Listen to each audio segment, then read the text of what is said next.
नमस्कार किसान साथियों, मैं Sanju Prajapati crystal crop protection से आपका इस वीडियो में स्वागत करता हूं। आज मैं मस्टर्ड यानी सरसों की आपको एक ऐसी वैरायटी बताने वाला हूं साथियों, यदि आप इसको लगाते हो तो ये मानिएगा कि आपका भविष्य उज्जवल है और आने वाले समय में एक अच्छा एवरेज, अच्छी फसल और रोगों से मुक्त वाली फसल लेने वाले हो। तो ये फसल हम बात कर रहे हैं क्रिस्टल की पीए 5210 वैरायटी। एक ऐसी वैरायटी है साथियों, ये मार्केट में कई समय से चल रही है। पहले क्रिस्टल से पहले इसको वायर कंपनी मार्केट में प्रेजेंट करती थी, वायर कंपनी बेचती थी, और अभी इसको बेच रही हमारी क्रिस्टल कंपनी।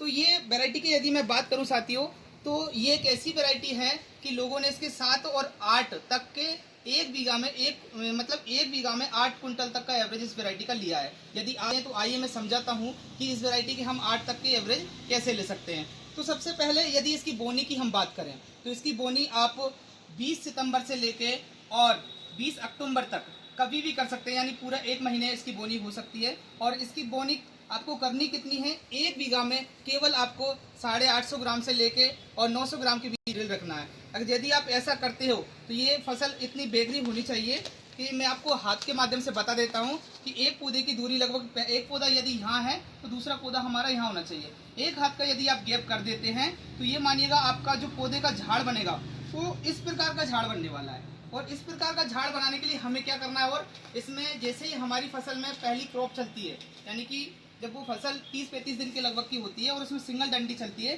तो वहाँ ऊपर से आप तोड़वा सकते हो।